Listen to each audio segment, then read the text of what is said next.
ঈদের ব্যস্ততা শেষ করে আজকে আমরা যাচ্ছি সাফিনা পার্কে। হ্যাঁ হ্যাঁ হ্যাঁ এটা ঘোরাঘুরি করতে, আপনাদেরকে আজকে পুরো সাফিনা পার্ক ঘুরিয়ে দেখাবো। তো চলুন শুরু করা যাক। আমরা সাফিনা পার্কে গিয়েছিলাম 6 তারিখে, কিন্তু অনেক ঝামেলার কারণে আমরা ভিডিও এডিটও করতে পারিনি, ভিডিও আপলোডও দিতে পারিনি। এই দিনে অনেক কাছের মানুষের সাথে আমাদের সম্পর্ক নষ্ট হয়ে গিয়েছে, আমাদের তাদের থেকে দূরে সরে আসতে হয়েছে।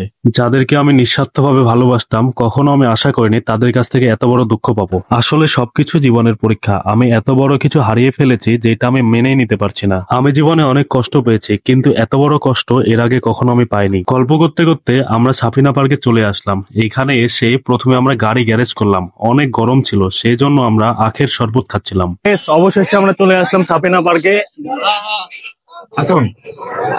এইখানে প্রতি পিস টিকিটের মূল্য ছিল 50 টাকা করে। আমরা 4টা টিকিট কেটে নিলাম। সাফিনা পার্কে ঢুকেই দেখি এই মজার জিনিসগুলো, এগুলো নড়তেছে আবার কথাও বলতেছে। এমন কেউ নেই মনে হয় যে সাফিনা পার্কে আসেনি। আমাদের প্ল্যান ছিল ঈদের পরের দিন আসার, কিন্তু এইখানে এত পরিমাণ ভিড় ছিল যে প্ল্যানটা আমাদের ক্যান্সেল করতে হয়েছিল। আমরা কিন্তু ঈদের 7 দিন পরে এসেছি, তারপরেও ভিড় অনেক বেশি ছিল। এই যে আপনারা দেখতে পাচ্ছেন, এইখানে অনেক সুন্দর কৃত্রিম পাহাড় তৈরি করা আছে। এইখানে সবাই দাঁড়িয়ে ছবি তুলছিল। এই যে ট্রেন দেখতে পাচ্ছেন, এই ট্রেনটি আপনাকে গোটা পার্ক ঘুরিয়ে দেখাবে। পার্কে তো অনেক গরম, এই জন্য তারা ট্রেনে করে গোটা পার্ক ঘুরে দেখছে।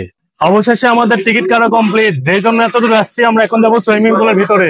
আসুন দেখা যাক কি আছে ভিতরে।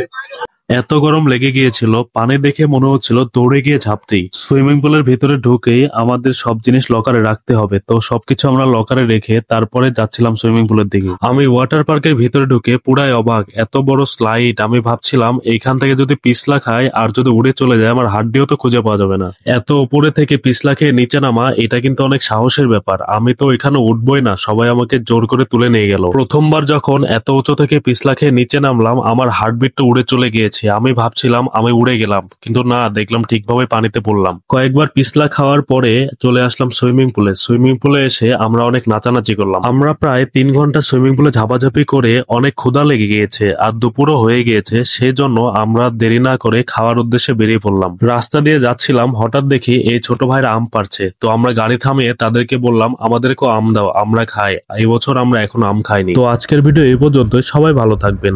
আমরা অনেক বিপদে আছি, আল্লাহ যেন আমাদের অনেক তাড়াতাড়ি বিপদ থেকে উদ্ধার করে। সবাই আমাদের জন্য দোয়া করবেন। আল্লাহ হাফেজ।